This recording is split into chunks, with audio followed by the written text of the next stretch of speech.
Silent Hill Revelation 3D entailed. I mean, it was constant physical, falling, running, just endless. I mean, we had these. I just remember one of the final sequence shot, me running through the ashes, and we'd have one walking in one end and one in the other, and I probably had like a mile and a half to run, and then they'd have a technical glitch on the camera, but I can't hear because I'm running, and I'll get to the other end and they go, "Stop, Forrest!" Yeah, you got to go back. And so I had to run back and then do it again. Yeah, and then, you got to be fit.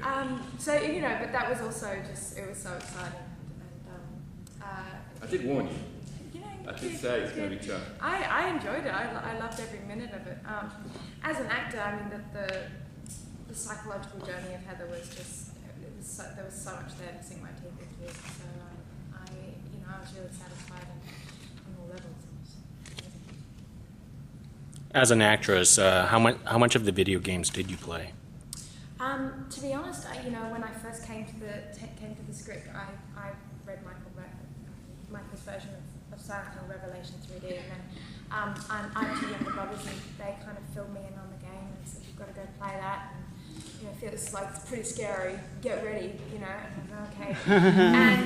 And then all the franchise was just this kind of added bonus. I had all this stimulation to play with and to be inspired by. So, in a weird way, it was good that she wasn't completely familiar with. There's no sort of pre-formed concept. She responded to the script as a character-driven piece, and that's great because it means that's where we work from. We work from a standalone story. That her character experiences and as an actress that she can really work with. So retrofitting, having her brothers tell her that this is really, really cool and you should get involved, that's a bonus. Yeah.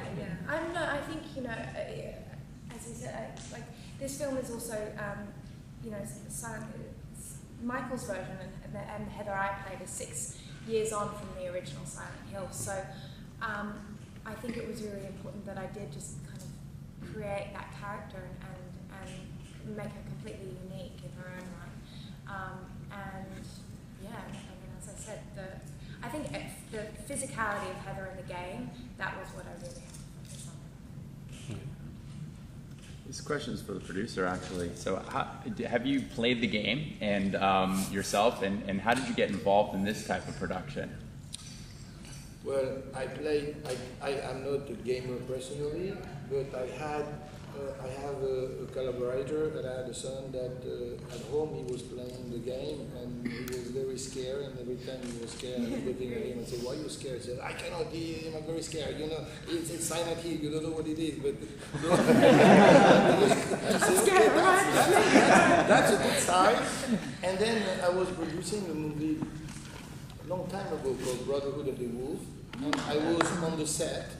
And every night the director was going back home and saying, "Okay, I have to rush." I said, "We have the dailies." "Yeah, I will see tomorrow. I have to continue my game."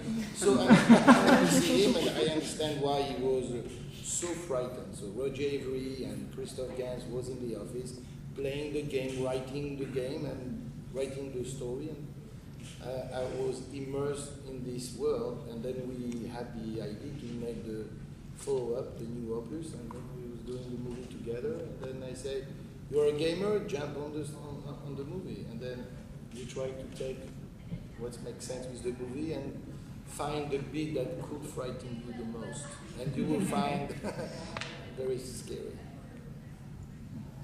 Adelaide, could you talk about working with... Go back. Sorry. Can you tell us a little bit about the creatures and monsters in this film from a stylistic standpoint, and if there's any that carry over from the first film? I can tell you, I don't want to give too much away, so I think that would be unfair. There are creatures from the first movie and familiar creatures from games which appear, are fan favourites.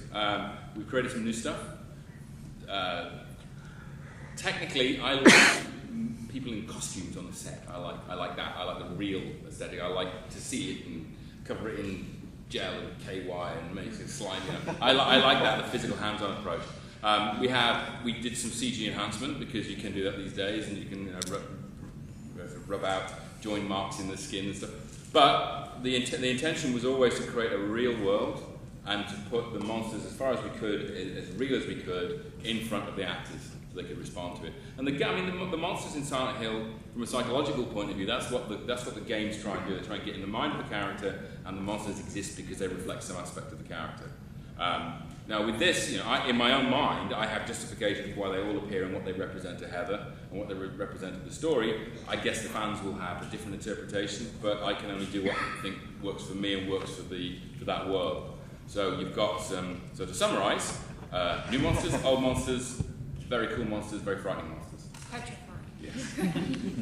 Adelaide, could you talk about working with Kit, both being newcomers on the set, and also Rada, who I don't know if you've met before back home? Yeah, Rada and I we crossed paths definitely.